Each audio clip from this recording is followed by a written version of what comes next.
There's many self-help books on Stoicism. Sometimes it's difficult to understand what is and isn't important. How to think like a Roman emperor. The obstacle is the way. Stoicism and the art of happiness. The guide to a good life, and many more. In this lecture, we will explore all of these in the ultimate guide to Stoic self-help.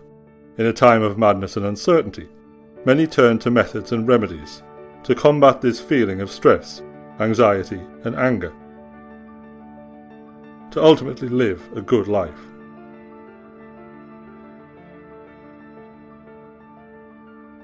In the most simplistic way, Stoicism is the philosophy of being in control of your own judgments. Everything in life is made valuable by our judgments. In this process of looking into these teachings deeper, we aid ourselves in the ultimate journey to a good life.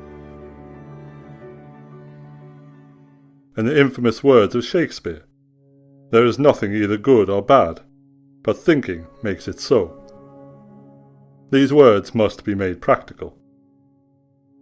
Stoicism provides us with a framework for living well, acting as an immediate, useful, and practical way to find tranquility.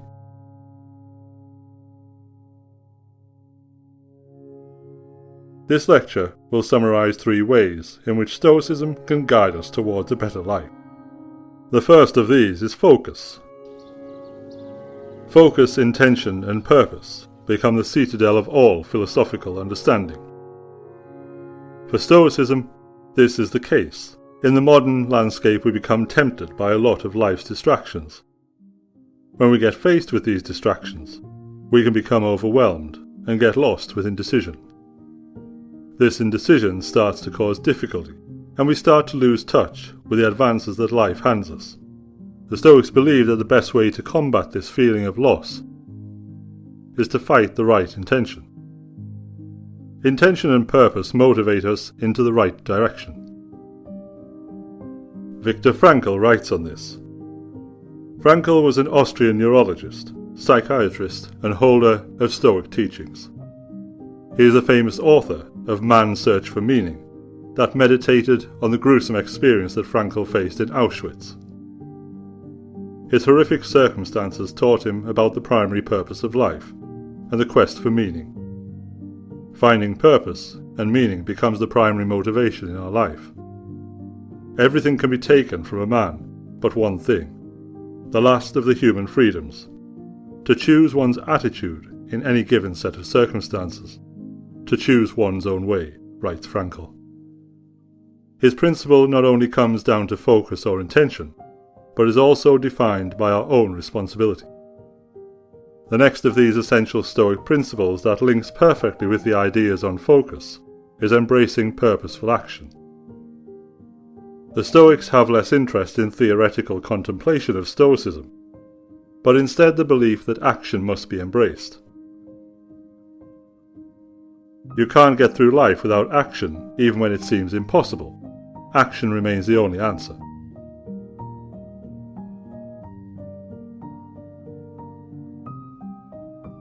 Marcus Aurelius argues that the impediment to action advances action.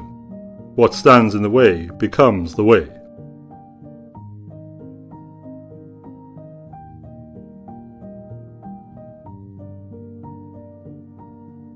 When we are faced with so many words, principles, theories, and philosophical arguments, we can get lost. And we start to forget the meaning behind it. Action is the only way. In the real world, you have to give real answers. The only way to provide these answers is to take action.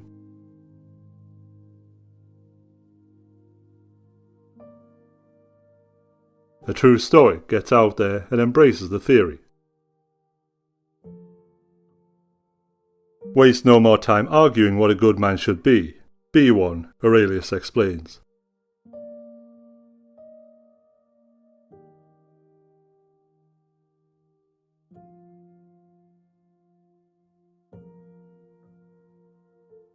The Stoics hold the belief that we are all connected in this system, all of us acting towards a greater good.